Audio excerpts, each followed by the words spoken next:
Peningkatan partisipasi perempuan dalam ketenagakerjaan terus meningkat, meskipun tetap masih tertinggal dibandingkan laki-laki. Patut disayangkan, kita masih menghadapi berbagai persoalan terkait perlindungan serta pemenuhan hak-hak pekerja perempuan. Sejumlah aliansi buruh yang tergabung dalam Konfederasi Serikat Pekerja Indonesia menggelar unjuk rasa dalam rangka Hari Perempuan Internasional. Dalam aksinya, mereka menuntut kesetaraan gender berkelanjutan di tempat kerja. Unfortunately, our global efforts in ensuring women equal opportunities and rights are still outpaced. Pernah nggak sih kalian mendengar atau bahkan mengalami sendiri gimana sih rasanya mendapatkan perlakuan yang berbeda cuman karena kita adalah perempuan? Atau mungkin kamu pernah mendengar saudara atau teman dekat yang mengalami hal serupa? Mungkin masih banyak nih yang berpikir, itu mah cuma mitos. Atau Di tempat kerjaku nggak ada tuh diskriminasi kayak gitu. sayangnya masih banyak tempat kerja di dunia termasuk di Indonesia perempuan mengalami perilaku yang tidak adil. Mulai dari gaji yang lebih rendah, kesempatan promosi yang sedikit, hingga pelecehan di tempat kerja. Di konten kali ini kita akan coba menyelami lebih dalam mengenai isu ini. Kita akan membahas beberapa fakta mengejutkan tentang diskriminasi perempuan di lingkungan kerja. Tentunya kita juga akan membahas beberapa solusi dan langkah-langkah yang bisa kita ambil untuk mengatasi masalah ini.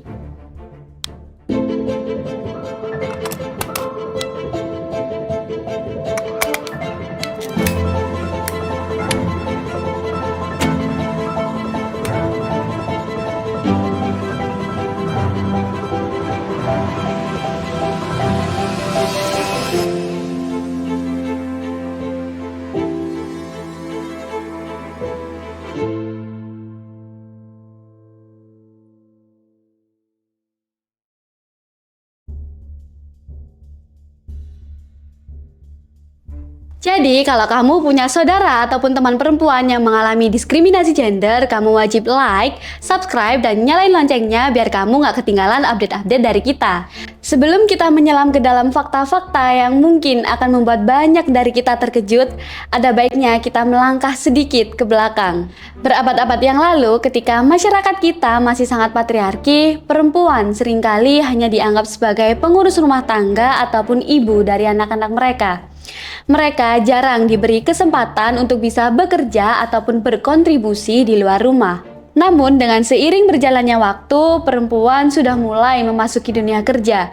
Meskipun demikian, mereka seringkali mendapatkan pekerjaan yang dianggap sesuai untuk gender mereka, dengan gaji yang jauh lebih rendah dibanding laki-laki. Dan meskipun sekarang kita berada di era modern di mana banyak perempuan yang sudah bisa mencapai posisi tinggi di berbagai sektor, ternyata jejak-jejak diskriminasi masih bisa kita temukan.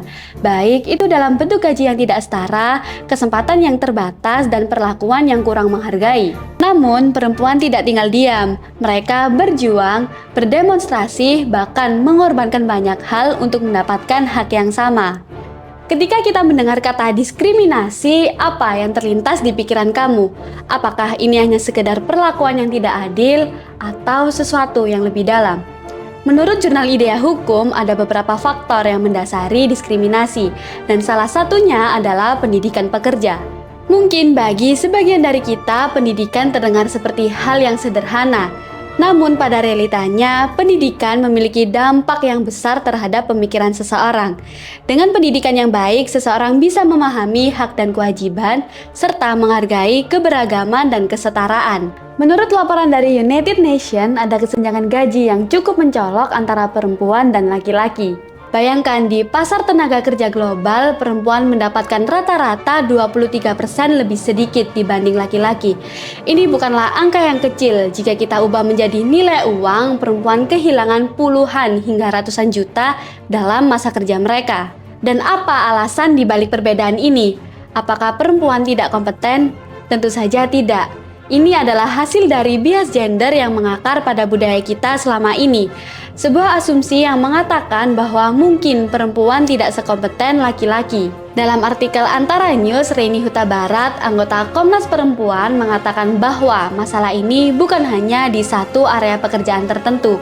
Dari perburuhan, pekerja migran, jurnalis, dan pekerja kreatif, diskriminasi perempuan ada di mana-mana.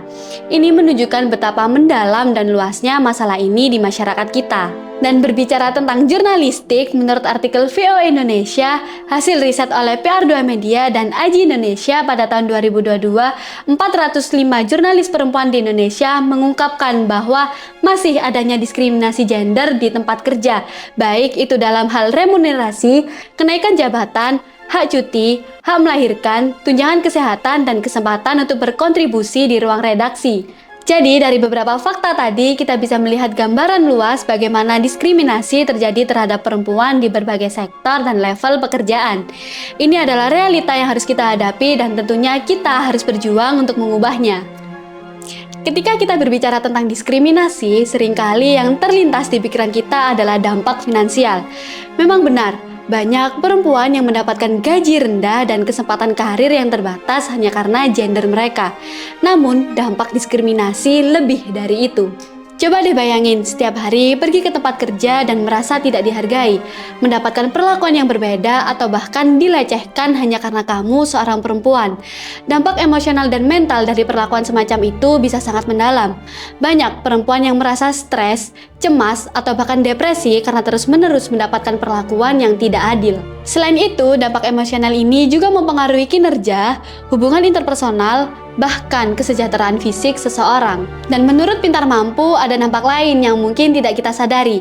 Diskriminasi jenis kelamin seringkali memposisikan perempuan hanya sebagai makhluk yang bersifat reproduktif. Ini berarti perempuan hanya dilihat dari kemampuan mereka untuk melahirkan dan merawat anak, bukan dari kemampuan dan kontribusi lain yang mereka miliki. Ini adalah pandangan yang sangat sempit dan merendahkan. Perempuan memiliki banyak potensi, talenta, dan kemampuan untuk mereka kontribusikan tidak hanya di rumah, melainkan di tempat kerja dan lingkungan masyarakat. Oleh karena itu, penting bagi kita untuk terus memperjuangkan kesetaraan gender dan menghargai perempuan sebagai individu yang utuh, bukan hanya dari fungsi reproduktif mereka. Meski kita telah mendengar banyak tentang masalah diskriminasi, ada kabar baiknya nih, kita tidak perlu putus asa karena ada langkah-langkah konkret yang bisa kita ambil untuk mengatasi masalah ini. Pertama-tama, kesadaran adalah kunci. Banyak dari diri kita yang tidak menyadari bahwa tindakan atau kata-kata bisa bersifat diskriminatif. Oleh karena itu, penting bagi kita semua untuk terus mendidik diri kita sendiri dan orang lain tentang apa itu kesetaraan gender dan mengapa itu penting. Workshop, pelatihan, seminar tentang kesetaraan gender bisa menjadi cara yang efektif untuk meningkatkan kesadaran ini. Selain itu, media juga memiliki peran penting untuk mempromosikan kesetaraan gender.